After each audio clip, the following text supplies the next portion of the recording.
आप सभी को मेरा नमस्कार। प्रस्तुत है मुंशी प्रेमचंद जी की कहानी परीक्षा। जब रियासत देवगढ़ के दीवान सरदार सुजान सिंह बूढ़े हुए तो परमात्मा की याद आई। जाकर महाराज से विनय की कि दीन बंधु दास ने श्रीमान की सेवा 40 साल तक की। अब मेरी अवस्था भी ढल गई। राजकाज संभालने की शक्ति नहीं रही। कहीं भूल चूक हो जाए तो बुढ़ापे में दाग लगे, सारी जिंदगी की नेक नामी मिट्टी में मिल जाए। राजा साहब अपने अनुभवशील नीति कुशल दीवान का बड़ा आदर करते थे। बहुत समझाया, लेकिन जब वो दीवान साहब ने न माना तो हार कर उनकी प्रार्थना स्वीकार कर ली। पर शर्त यह लगा दी कि रियासत के लिए नया दीवान आप ही को खोजना पड़ेगा। दूसरे दिन देश के प्रसिद्ध पत्रों में यह विज्ञापन निकला कि देवगढ़ के लिए एक सुयोग्य दीवान की जरूरत है। जो सज्जन अपने को इस पद के योग्य समझें, वे वर्तमान सरकार सुजान सिंह की सेवा में उपस्थित हों। यह जरूरी नहीं है कि वे ग्रेजुएट हों, मगर रिष्ट पुष्ट होना आवश्यक है। मंदाग्नि के मरीज को यहाँ तक कष्ट उठाने की कोई ज़रूरत नहीं। 1 महीने तक उम्मीदवारों के रहन सहन आचार विचार की देखभाल की जाएगी। विद्या का कम परंतु कर्तव्य का अधिक विचार किया जाएगा। जो महाशय इस परीक्षा में पूरे उतरेंगे वे इस उच्च पद पर सुशोभित होंगे। इस विज्ञापन ने सारे मुल्क में तहलका मचा दिया। ऐसा ऊंचा पद और किसी प्रकार की कैद नहीं, केवल नसीब का खेल है। सैकड़ों आदमी अपना अपना भाग्य परखने के लिए चल खड़े हुए। देवगढ़ में नए नए और रंग बिरंगे मनुष्य दिखाई देने लगे। प्रत्येक रेलगाड़ी से उम्मीदवारों का एक मेला सा उतरता। कोई पंजाब से चला आता था, कोई मद्रास से, कोई नई फैशन का प्रेमी, कोई पुरानी सादगी पर मिटा हुआ। पंडितों और मौलवियों को भी अपने अपने भाग्य की परीक्षा करने का अवसर मिला। बेचारे सनद के नाम रोया करते थे। यहाँ उसकी कोई ज़रूरत नहीं थी। रंगीन एमा में चोगे और नाना प्रकार के अंगरखे और कंटोप देवगढ़ में अपनी सज-धज दिखाने लगे, लेकिन सबसे विशेष संख्या ग्रेजुएटों की थी, क्योंकि सनद की कैद न होने पर भी सनद से पर्दा तो ढका रहता है। सरदार सुजान सिंह ने इन महाअनुभवों के आदर सत्कार का बड़ा अच्छा प्रबंध कर दिया था। लोग अपने अपने कमरों में बैठे हुए रोजेदार मुसलमानों की तरह महीने के दिन गिना करते थे। हर एक मनुष्य अपने जीवन को अपनी बुद्धि के अनुसार अच्छे रूप में दिखाने की कोशिश करता था। मिस्टर 9 बजे दिन तक सोया करते थे। आजकल वे बगीचे में टहलते हुए उषा का दर्शन करते थे। मिस्टर को हुक्का पीने की लत थी। आजकल बहुत रात गए किवाड़ बंद करके अंधेरे में सिगार पीते थे। मिस्टर और से उनके घरों पर नौकरों की नाक में दम था। लेकिन ये सज्जन आजकल आप और जनाब के बगैर नौकरों से बातचीत नहीं करते थे। महाशय क नास्तिक थे, हक्सले के उपासक, मगर आजकल उनकी धर्मनिष्ठा देखकर मंदिर के पुजारी को पदच्युत हो जाने की शंका लगी रहती थी। मिस्टर को किताब से घृणा थी, परंतु आजकल वे बड़े बड़े ग्रंथ देखने पढ़ने में डूबे रहते थे। जिससे बात कीजिए वह नम्रता और सदाचार का देवता बना मालूम देता था। शर्मा जी घड़ी रात से ही वेद मंत्र पढ़ने में लगते थे और मौलवी साहब को नमाज और तलावत के सिवा और कोई काम न था। लोग समझते थे कि 1 महीने का झंझट है, किसी तरह काट लें, कहीं कार्य सिद्ध हो गया तो कौन पूछता है। लेकिन मनुष्यों का वह बूढ़ा जोहरी आड़ में बैठा हुआ देख रहा था कि इन बगुलों में हंस कहाँ छिपा हुआ है। एक दिन नए फैशन वालों को सूझी कि आपस में हॉकी का खेल हो जाए। यह प्रस्ताव हॉकी के मंझे हुए खिलाड़ियों ने पेश किया। यह भी तो आखिर एक विद्या है, इसे क्यों छिपा रखें? संभव है कुछ हाथों की सफाई ही काम कर जाए। चलिए, तय हो गया। फील्ड बन गई, खेल शुरू हो गया और गेंद किसी दफ्तर के अप्रेंटिस की तरह ठोकरें खाने लगा। रियासत देवगढ़ में यह खेल बिल्कुल निराली बात थी। पढ़े लिखे भले मानुस लोग शतरंज और ताश जैसे गंभीर खेल खेलते थे। दौड़ कूद के खेल बच्चों के खेल समझे जाते थे। खेल बड़े उत्साह से जारी था। धावे के लोग जब गेंद को लेकर तेजी से उड़ते तो ऐसा जान पड़ता था कि कोई लहर बढ़ती चली आती है, लेकिन दूसरी ओर के खिलाड़ी इस बढ़ती हुई लहर को इस तरह रोक लेते थे कि मानो लोहे की दीवार है।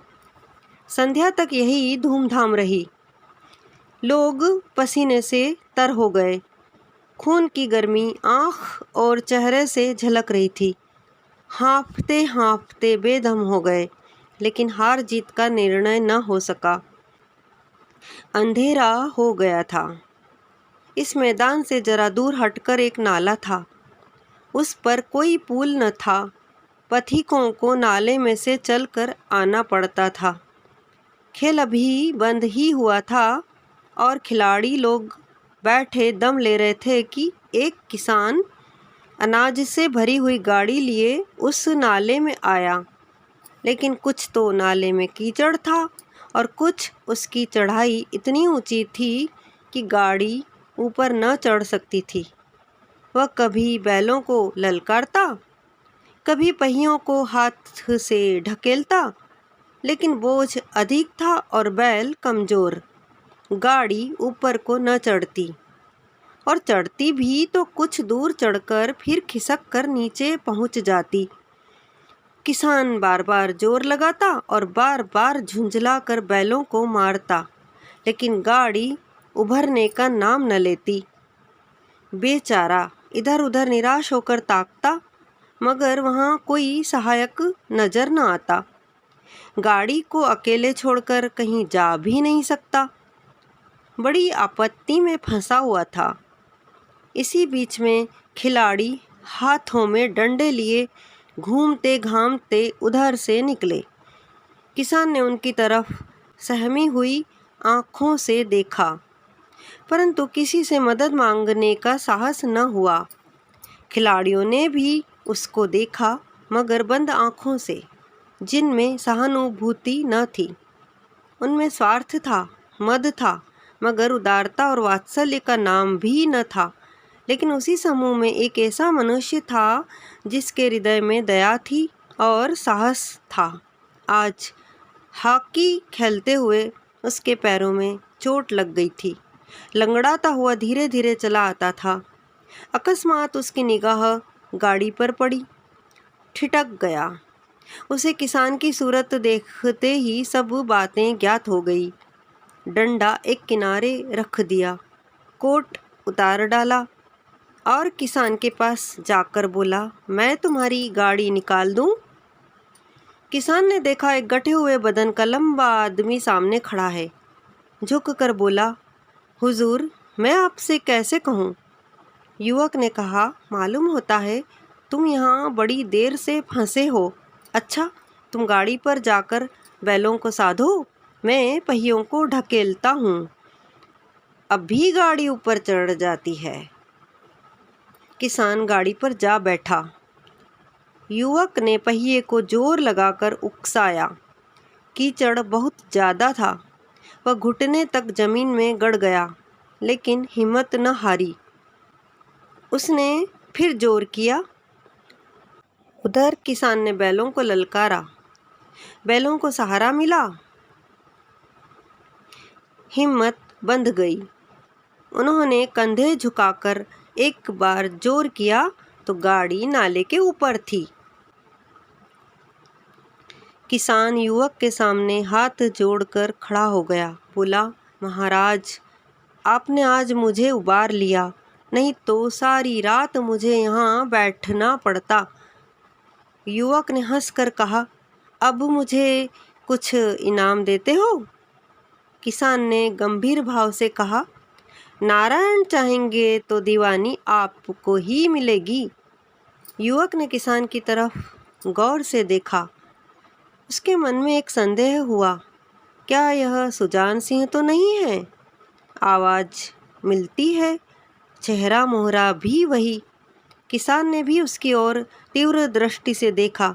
शायद उसके दिल के संदेह को भांप गया। मुस्कुराकर बोला, गहरे पानी में बैठने से ही मोती मिलता है। निदान महीना पूरा हुआ। चुनाव का दिन आ पहुंचा। उम्मीदवार लोग प्रातःकाल ही से अपनी किस्मतों का फैसला सुनने के लिए उत्सुक थे। दिन काटना पहाड़ हो गया। प्रत्येक के चेहरे पर आशा और निराशा के रंग आते थे। नहीं मालूम आज किसके नसीब जागेंगे, न जाने किस पर लक्ष्मी की कृपा दृष्टि होगी। संध्या समय राजा साहब का दरबार सजाया गया। शहर के रईस और धनाढ्य लोग, राज्य के कर्मचारी और दरबारी तथा दीवानी के उम्मीदवारों का समूह सब रंग बिरंगी सज धज बनाए दरबार में आ विराजे। उम्मीदवारों के कलेजे धड़क रहे थे। जब सरदार सुजान सिंह ने खड़े होकर कहा, मेरे दीवानी के उम्मीदवार महाशयों, मैंने आप लोगों को जो कष्ट दिया है उसके लिए मुझे क्षमा कीजिए। इस पद के लिए ऐसे पुरुष की आवश्यकता थी जिसके हृदय में दया हो और साथ साथ आत्मबल, हृदय वह जो उदार हो। इस पद के लिए ऐसे पुरुष की आवश्यकता थी जिसके हृदय में दया हो और साथ साथ आत्मबल, हृदय वह जो उदार हो, आत्मबल वह जो आपत्ति का वीरता के साथ सामना करे। और इस रियासत के सौभाग्य से हमें ऐसा पुरुष मिल गया। ऐसे गुण वाले संसार में कम हैं, और जो हैं वे कीर्ति और मान के शिखर पर बैठे हुए हैं। उन तक हमारी पहुंच नहीं। मैं रियासत के पंडित जानकीनाथ सा दीवान पाने पर बधाई देता हूँ। रियासत के कर्मचारियों और रईसों ने जानकीनाथ की तरफ देखा। उम्मीदवार दल की आंखें उधर उठी, मगर उन आंखों में सत्कार था, इन आंखों में ईर्ष्या। सरदार साहब ने फिर फरमाया, आप लोगों को यह स्वीकार करने में कोई आपत्ति न होगी कि जो पुरुष स्वयं जख्मी होकर भी एक गरीब किसान की भरी हुई गाड़ी को दलदल से निकालकर नाले के ऊपर चढ़ा दे, उसके हृदय में साहस, आत्मबल और उदारता का वास है। ऐसा आदमी गरीबों को कभी न सतावेगा। उसका संकल्प दृढ़ है। जो उसके चित्त को स्थिर रखेगा, वह चाहे धोखा खा जाए परंतु दया और धर्म से कभी न हटेगा। धन्यवाद। कहानी में अंत तक बने रहने के लिए आपका बहुत बहुत आभार। यह कहानी बाल साहित्य के अंतर्गत आती है और प्राय विद्यालय की शिक्षा में हिंदी विषय में इसका समावेश किया जाता है। प्रेमचंद जी की यह कहानी आपको कैसी लगी, प्लीज़ हमें वीडियो में कमेंट्स करके अवश्य बताइएगा। और यदि कहानी पसंद आए तो हमारे चैनल को लाइक, वीडियो को शेयर एवं चैनल को सब्सक्राइब अवश्य कीजिएगा। कहानी सुनने के लिए एक बार फिर से आपका बहुत बहुत आभार। धन्यवाद।